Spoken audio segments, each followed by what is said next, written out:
Vou escolher aqui o comentário do João Pedro Fernandes, que é recém-licenciado, procura agora emprego. Porém, o que mais encontro são ofertas de estágios curriculares para recém-licenciados para empresas de trabalho temporário. Encontro também ofertas para estágios de 3 ou 6 meses não remunerados por outras organizações com vista a posterior integração. Porém, a realidade é que não existe integração, sendo a mão de obra escrava utilizada sistematicamente. Existem ainda casos em que há programas de estágios nas organizações que contemplam formação e salários para estagiários de áreas informáticas, deixando-os de áreas como os recursos humanos sem receberem nada. Garcia Pereira. Eu acho que isto é o retrato do país real que nós temos. Temos muitos, eu não consigo lê-los todos, certo, mas temos isto muitos. não é nenhuma visão catastrofista, conforme se vê, nem dantesca, nem exagerada, etc. De facto, porque o modelo, eu insisto neste ponto, porque nós não discutimos o modelo de desenvolvimento económico que pretendemos para o país, quais são os setores em que se deve apostar, quais os setores de valor acrescentado em que valia apenas intervir estrategicamente, quais os fatores da produtividade e o que é que isso implicava designadamente de política do Estado, de apoio às pequenas e médias empresas, como diferenciar as empresas que apostam a sério no seu reapetrechamento tecnológico relativamente àquelas que o não fazem, designadamente na área fiscal, como não se fez nenhuma discussão destas e, pelo contrário, se lançou a ilusão de que, repito, Portugal tinha uma legislação laboral completamente estapafúrdia, contrária.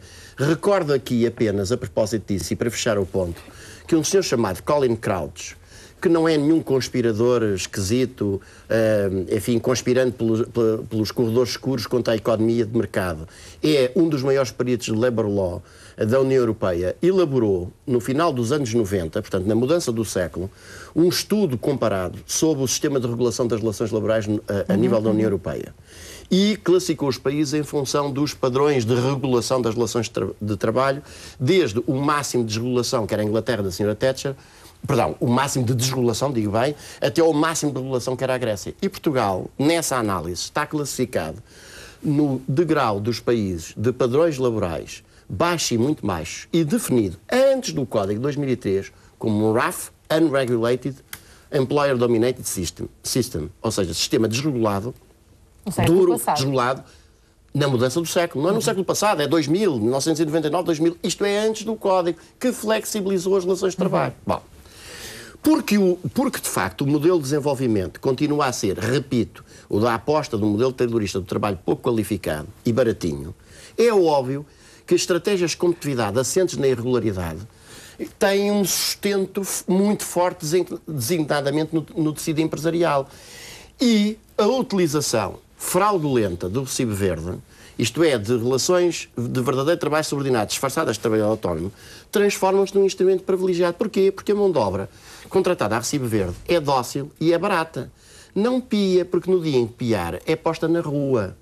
E tendo sido tratada como trabalho autónomo, não tem direito ao subsídio de desemprego. E tem que emitir uma ação para provar que eventualmente tinha um contrato de trabalho. Mas agora isso é mais simplificado, ou não? Já lá vamos. Quanto à presunção, já lá vamos. Há aí algum avanço, mas é manifestamente insuficiente.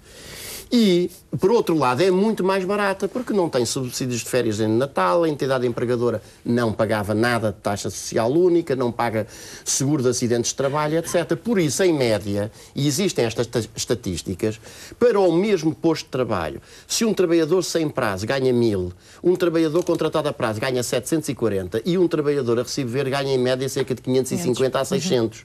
O que significa medidas como aquelas que foram aqui referenciadas no acordo tripartido, de passar a onerar agora o recibo verde com uma taxa social única de 5%, não vale nada, não introduzirá nenhum fator de desincentivação, porquanto em vez de custar ao empregador 600, custa agora 630, enquanto que o trabalhador contratado sem prazo custa 1000, agora custará os 23,75, portanto mais 237.500 em cima, e passará com esta redução a custar qualquer coisa como 200 e poucos, ou seja, 1.200 e tal. Continua a ser um negócio ultra rentável ter mão de obra a recibo verde.